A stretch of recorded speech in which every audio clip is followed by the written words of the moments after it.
Comecei a fazer a gravação, sim. Boa noite, eu sou o professor Alexandre, sou da Unidade Centro, Rio de Janeiro, e venho até vocês hoje para dar uma aula sobre o tema linguagem de programação. O tema especificamente desta aula será as estruturas condicionais. Muitas vezes as pessoas não sabem que não importa qual a linguagem de programação que ela aprenda a utilizar, algumas estruturas são idênticas, são sempre as mesmas quando a pessoa está trabalhando uma linguagem de programação. E uma dessas estruturas que é comum a todas as linguagens são justamente as estruturas condicionais. Mas aí vocês podem me perguntar: o que é uma estrutura condicional? Bom, estruturas condicionais são estruturas de linguagem de programação que permitem a escolha de uma entre duas possíveis respostas de acordo com o uso de uma condição. Também é conhecida como estrutura lógica ou a estrutura do se, então e se não, também conhecido no inglês como if, then, else. Quase todas as linguagens de programação têm uma estrutura em que se usa o if, o then e o else para se fazer a escolha de respostas de acordo com condições previamente trabalhadas. Bom, seguindo viagem. Quais são os elementos que compõem uma estrutura condicional? Basicamente, são três elementos. O teste lógico, também conhecido como condição, a resposta se verdadeira e a resposta se falsa. Basicamente, esses três elementos compõem a condição, a pergunta ou teste que é feito pelo sistema para verificar a resposta. Caso a condição seja satisfeita, cai, portanto, na resposta se verdadeira. Então, a resposta se verdadeira é o elemento que será passado para o sistema caso a condição seja verdadeira, e caso a condição dê falso, cairá, obviamente, na resposta se falsa. Mas vamos entender melhor como é o funcionamento dessa estrutura. A montagem básica de uma estrutura condicional é feita da seguinte maneira. Em primeiro lugar, faz-se o teste lógico ou aplica-se a condição, que é basicamente a mesma coisa. Dependendo da linguagem que você está utilizando, normalmente utiliza-se um comando como o if ou se, dependendo de você utilizar, por exemplo, PHP ou você utilizar C#, tanto faz. E aí é feita a pergunta, é feita a condição que é estimulante para a resposta.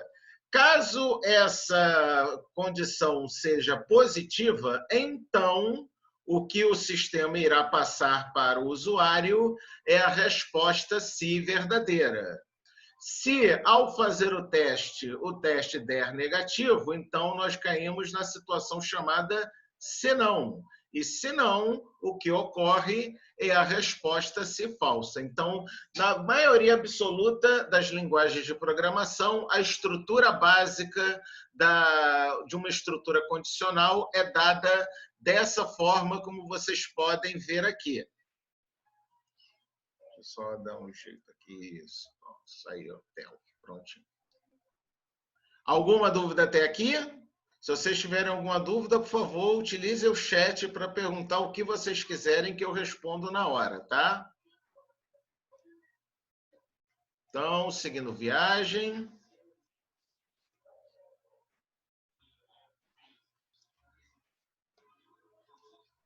Vamos a um exemplo de uma estrutura condicional. Nesse exemplo, inclusive, eu quero a participação de vocês, porque eu vou fazer uma pergunta e quero ver quem vai responder esta pergunta aqui na caixa do chat, tá? Então, vamos lá. Primeiro lugar. Em uma escola, os alunos que recebem nota 7 ou acima de 7 são automaticamente aprovados. E os que recebem nota abaixo de 7 são reprovados. Todo mundo está entendendo a ideia? Então, temos numa escola, alunos que tiram 7 ou mais que 7 estão aprovados, os que recebem abaixo de 7 estão reprovados. A pergunta que eu faço agora é a seguinte: com base nessa informação, qual é a situação dos seguintes alunos? Em primeiro lugar, Joãozinho tirou 6,8. Quem sabe me dizer qual é a situação dele? Como é que ficou o Joãozinho? Aprovado ou reprovado? Respondam no chat.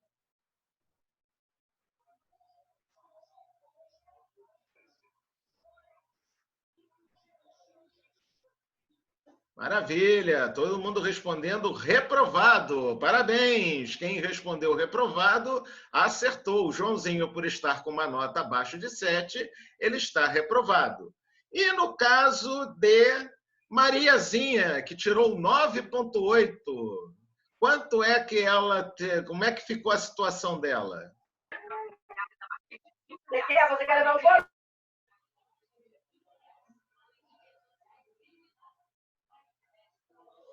Então, mais algumas pessoas respondendo. Perfeito, todo mundo está respondendo correto. Quem respondeu aprovado ou aprovada está correto. Mariazinha, por ter tirado nota acima de 7, ela está, obviamente, aprovada. E, por último, mas não menos importante, tivemos a Aninha, que tirou exatamente 7,0. Como é que ficou a situação de Aninha em relação à estrutura que a gente montou?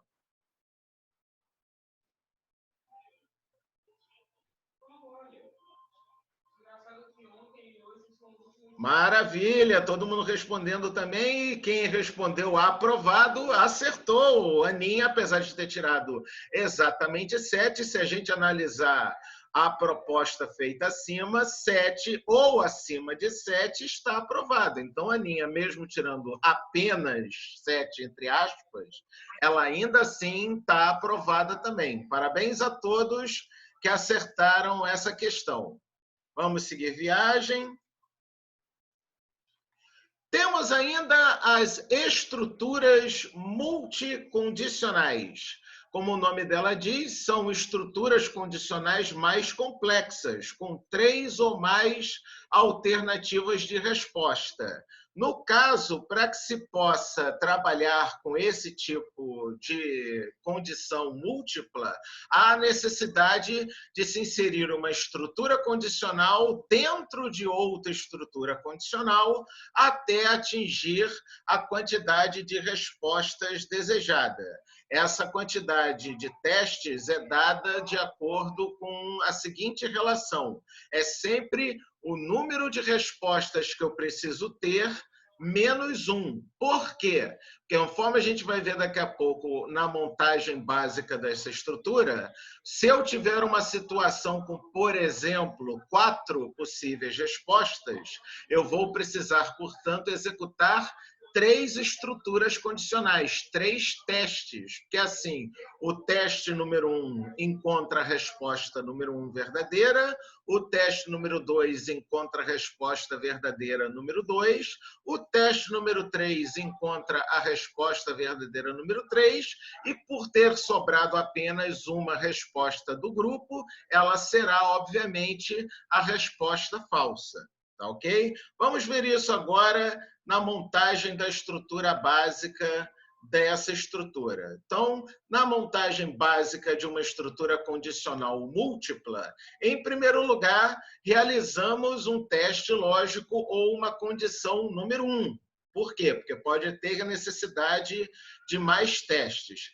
Caso esse teste lógico, essa condição, seja satisfeita, então o que vamos ter é, no caso, a resposta verdadeira número 1. Então, teste lógico 1, resposta verdadeira 1. Quantas respostas temos até agora? Uma. Caso eu tenha ainda mais 2 respostas disponíveis, a resposta falsa não seria o suficiente, porque a resposta falsa só temos uma. Então, caímos na situação de um senão e, após este senão, nós realizamos um segundo teste lógico. Então, em vez de dar a resposta falsa, a gente cai num segundo teste lógico, ou seja, uma segunda condição.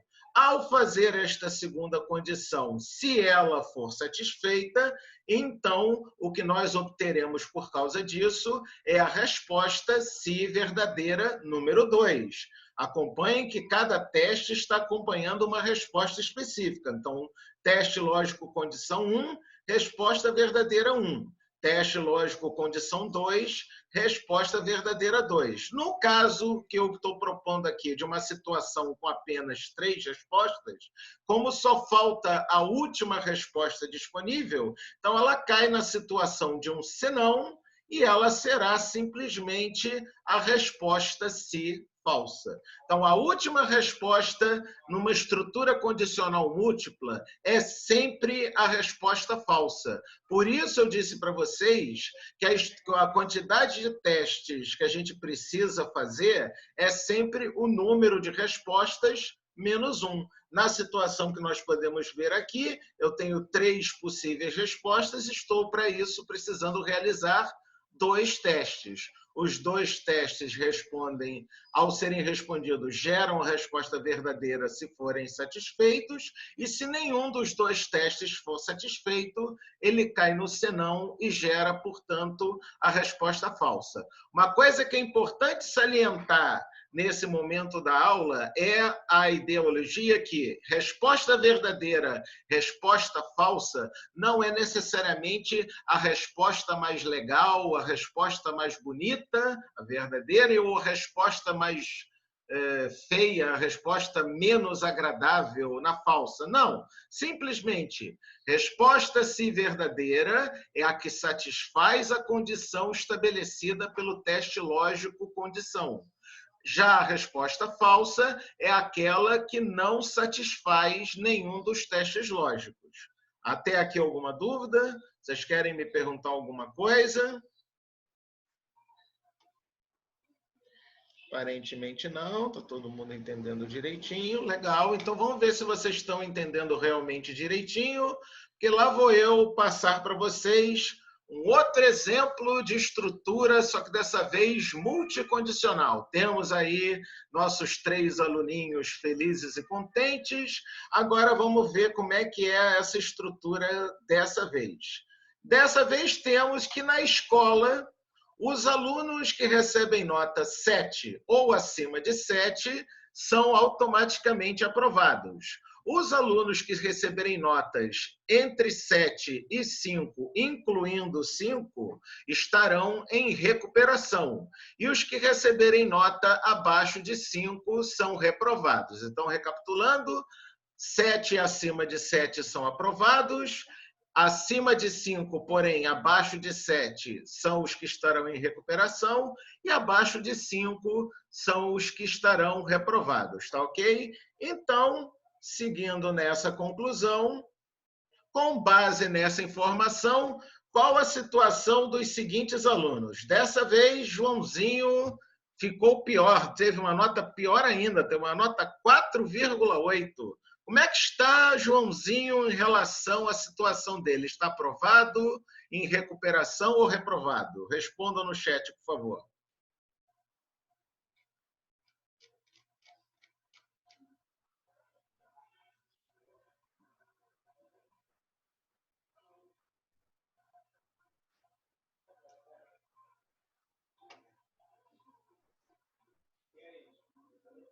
Então, pessoas respondendo, legal, bom, muito bem. Tivemos pessoas que acertaram e outras que não, mas tudo bem. Então, o que acontece? No caso específico aqui de Joãozinho, por ele ter tirado uma nota abaixo de 5, ele foi automaticamente reprovado. Então, quem respondeu reprovado, parabéns, você acertou. Já no caso agora de Mariazinha, que tirou nota 9,8, como ficou a situação de Mariazinha em relação à situação dela está aprovada, está em recuperação ou está reprovada? Muita gente respondendo, legal, todo mundo acertando, parabéns. Então, Mariazinha, por ter tirado uma nota acima de 7, ela está, obviamente, aprovada. Quem respondeu aprovado, parabéns, vocês acertaram. E por último, mas não menos importante, temos a situação de Aninha, que tirou exatamente nota 6,0. Como está a situação de Aninha em relação às notas? Ela está aprovada, ela está em recuperação ou ela está reprovada? Respondam, gente.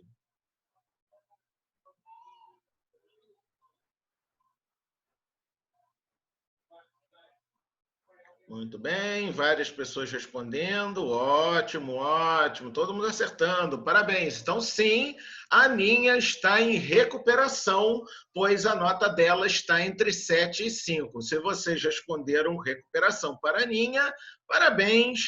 Vocês todos acertaram. Estão todos realmente de parabéns. Vários acertaram todas as situações que eu propus. Muito bom mesmo.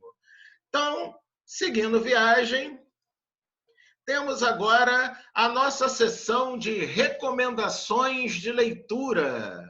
Esses são os livros nos quais eu me baseei para desenvolver esta apresentação. O primeiro deles, A Lógica de Programação, a Construção de Algoritmos e Estruturas de Dados, de André Luiz Forbelloni e Henri Epstein. Esse é um livro que você encontra fácil em qualquer boa livraria. Eu, por exemplo, recomendo que vocês procuram na Amazon. Na Amazon está um precinho bem camarada esse livro. Outro livro muito bom também para ajudar vocês a entenderem a lógica da programação é o Use a Cabeça, Aprenda a Programar, de Eric Freeman. Também disponível em diversas livrarias. Eu novamente recomendo que vocês comprem na Amazon. Não estou ganhando nada com isso, mas realmente é um lugar onde eu encontrei esse livro com um preço bem de bacaninha, bem de acordo com o bolso da galera. E um último livro que eu quero recomendar a vocês, que também é muito bom para quem está querendo aprender a lógica da programação, é Iniciação à Lógica Matemática, de Edgar de Alencar Filho. Ele não fala especificamente de lógica de programação, e sim de lógica matemática.